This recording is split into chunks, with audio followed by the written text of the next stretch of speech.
Hello everyone. Once again we are here to continue about the explanation about the pillar set up by Napoleon of India. Who was that?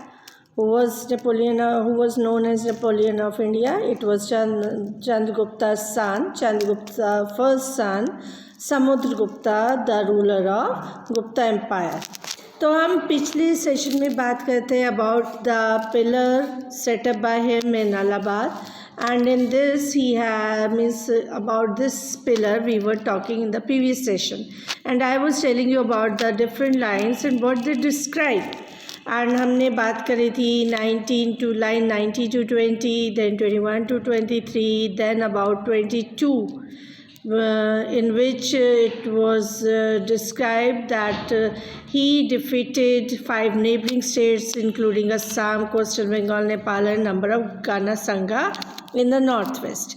आज हम उसी pillar की जो special features है about the lines which are inscribed on that we are talking about line 24. And what line 24 depicts, it describes the names of foreign kings. ये उन foreign kings की बात करते हैं who paid homage and offered allegiance to Samudragupta. What is the meaning of allegiance? They supported means support from a leader. Allegiance का मतलब होता है support from a leader.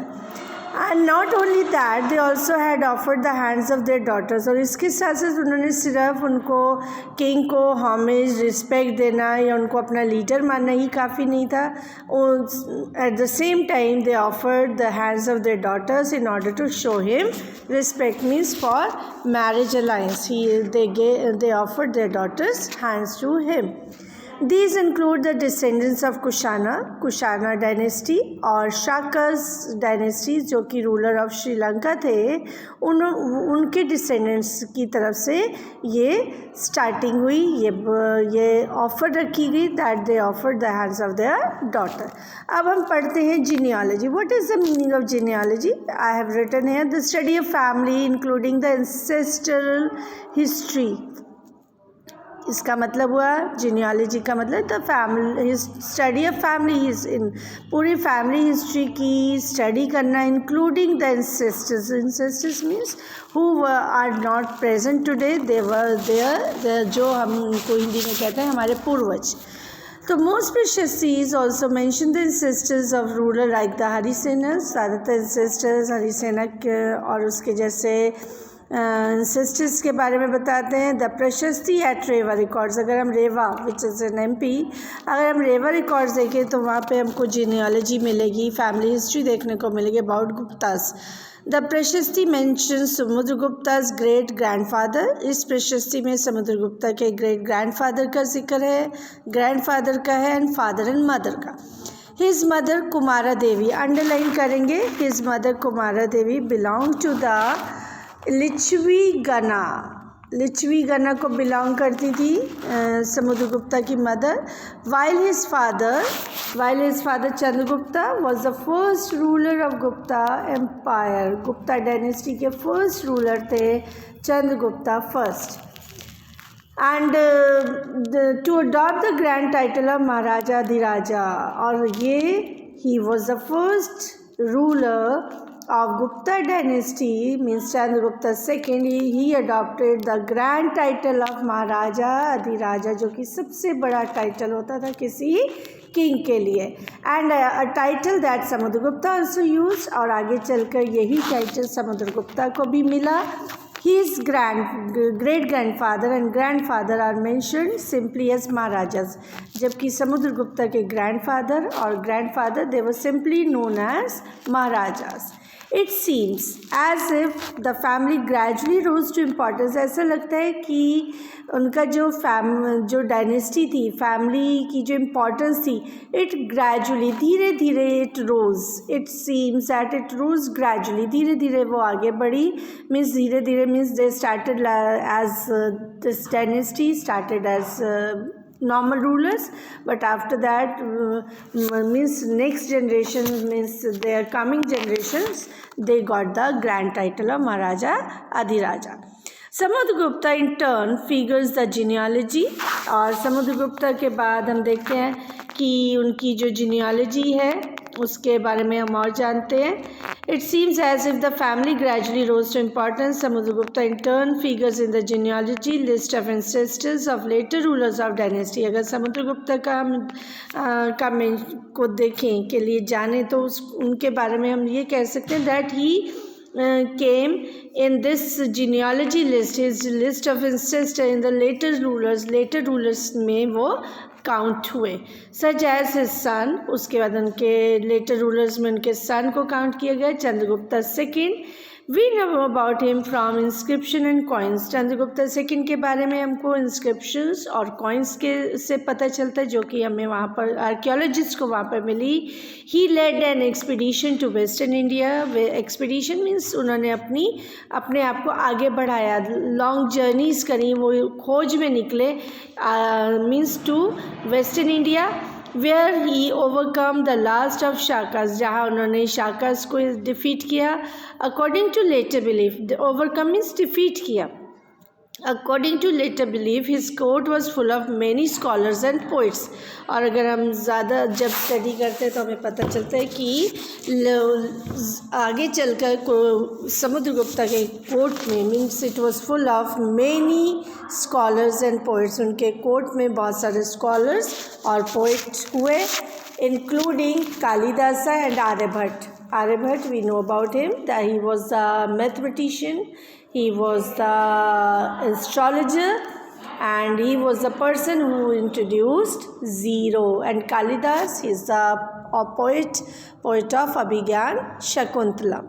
So अब आप देख सकते हैं कि हमने स्टार्टिंग में बात करी थी Akbar was the Mughal, later Mughal, and Akbar also had 9 gems in his court.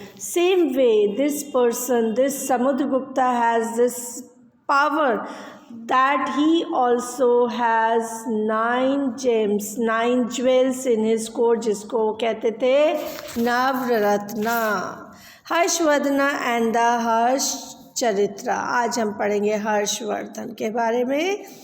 Besides inscription, some rulers, besides inscriptions के साथ साथ हमें कुछ rulers can be known by their biographies. कुछ rulers के बारे में हम जान सकते हैं उनकी biographies के through. Harshvardhan who ruled nearly 1400 years ago was one such ruler. उसमें से जिन लोगों के बारे में हम उन्हीं के थ्रू लिखी गई बायोग्राफीज से या उनके पोइट्स और ऑथर्स जो उनके कोर्ट में होते थे उन्होंने जो बायोग्राफीज लिखी उनसे हमें पता चलता है. और इस तरह की बायोग्राफी से हमें हर्षवर्धन के बारे में भी पता चलता है who ruled nearly 1400 years ago, जिन्होंने इंडिया में 1400 years ago पहले राज किया.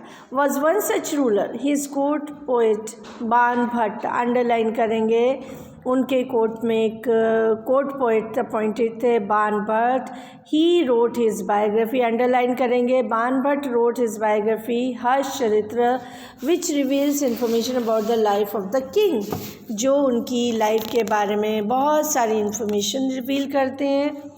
And his character, his reign, उनका कैरेक्टर कैसा था, उनका रीन उनका वर्किंग पीरियड कैसा था, the pilgrims who visited his court etcetera. So many things are been there which we can know from his biography written by Bana Bhatta. Harsha was not the elder son of his father. Harsha अपने father के elder son नहीं थे, but became king of Thanesar. Thanesar was the place, is the name of the place after the death of both his father and elder brother. और ये तब king बने थानेसर के जब उनके फादर और एल्डर ब्रदर दोनों की डेथ हो चुकी थी. Because of that he got the crown. His empire extended over eastern Punjab. इन्होंने फिर अपना जो एम्पायर था वो एक्सटेंड किया over eastern Punjab, whole of Uttar Pradesh, Bihar, Bengal, Orissa, new Orissa, and Rajasthan and parts of Sindh and the Himalayas. So you can see in this map also. You can see in the map also. ये इन्होंने अपना जो जहाँ पे थानेसर आप देख सकते हैं, Thanesar is in Haryana. And इन्होंने अपना जो स्टार्टिंग की, he became the king of Thanesar. And after that he extended his empire. You can see places in this map. So this way he became the powerful king. अब हम चलते हैं आगे. अब हम पढ़ेंगे. Harsha was a great patron of literature. Patron means supporter. Supporter means कदरदान भी हम हिंदी में कह सकते हैं कि वो बहुत ज़्यादा लिटरेचर एंड लर्निंग को सपोर्ट करते थे. He used to give liberal grants to scholars. Harsh time to time liberal grants दिया करते थे, फंड्स दिया करते थे टू स्कॉलर्स जो बुद्धिजीवी थे या जो लर्नेड पीपल थे. For this purpose he had reserve 1/4 of the state income. और इसके लिए उन्होंने अपने स्टेट का 1/4 जो पार्ट था उसको इन्होंने सिर्फ इसी के लिए रिजर्व रखा था कि इस पर्पस से ही ये स्पेंड होना है. And liberal grants were given to educational institutions like Nalanda, Kashi, Vallabhi and Vikramashila universities. अब आप देख सकते हैं he was very much in favor of education. So he decided that 1/4 of his state income will definitely be used for the educational institutions. And institutions like Nalanda, Kashi, Vallabhi, Vikramashila universities were there who used to take grants, who were granted by the Harshvardhan. Thus Sanskrit language and the literature continued to flourish. इस तरह से Sanskrit literature and language it flourished during the reign of Harsha along with other branches of knowledge such as philosophy, medicine, astronomy, metaphysics, grammar, logic, etc. He used to give liberal grants to scholars. फिर his brother-in-law was the ruler of Kannauj. Kannauj is you know very well, it is in UP, and he was killed by the ruler of Bengal. Kannauj के ruler को means his brother-in-law जो कि कन्नौज के ruler थे उनको बंगाल के ruler ने kill करा. Harsha took over the kingdom of Kannauj और उनकी डेथ के बाद Harsha himself took over the kingdom of Kannauj and then led an army against the ruler of Bengal. और उसने फिर एक आर्मी बनाई against the ruler of Bengal. And although he was successful in the war and although he was successful in the east and conquered both Magad. और हालांकि उन्होंने मगध में सबसे पहले उन्होंने वहाँ पे अपने आप को पावरफुल किया and he was successful in the east में सक्सेसफुल होने के बाद he conquered मगध. उसके बाद उन्होंने मगध को जीता, बंगाल को जीता. he was not as successful elsewhere, लेकिन वो और जगह पे उतने ज़्यादा सक्सेसफुल नहीं हुए. Now he tried to cross the Narmada. उसके बाद उन्होंने नर्मदा को क्रॉस करना चाहा into the डेक्कन की तरफ बढ़ने के लिए, but was stopped by a ruler belonging to the Chalukya dynasty. लेकिन वहाँ पर उनको चालुक्य dynasty के ruler who was Pulikeshin II उन्होंने उनको वहाँ पर रोक दिया. means he was not able to cross that side. So this way he was stopped by Pulikeshin II. The Pallavas. Now we are going to start about the Pallavas, the Chalukyas and Pulikeshins प्रशस्ति. अब time आया Pallavas, Chalukyas and Pulikeshins की प्रशस्ति के बारे में. What they reveal. The Chalukyas and the Pallavas, they have the two South Indian states. ये two South Indian states थी which became prominent and powerful during the 6th and 8th century AD. Underline करते जाएंगे.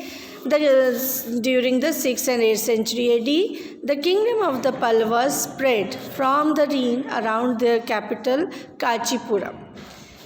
Kingdom of Pallavas ये कहाँ तक फैला था?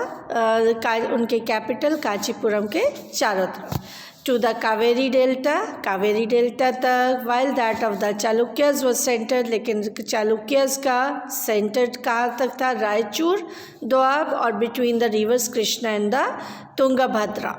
ये सिर्फ यहाँ तक सीमित था. आइहोल भी एक प्लेस है. ये द कैपिटल ऑफ चालुक्यस ये कर्नाटका में है जो कि चालुक्यस की कैपिटल हुआ करती थी. Was an important trading centre. ये एक इम्पॉर्टेंट ट्रेडिंग सेंटर था, बिजनेस सेंटर था.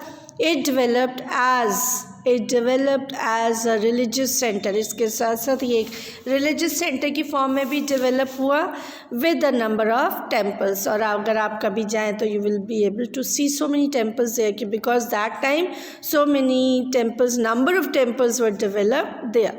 The Pallavas and Chalukyas frequently raided one another's lands.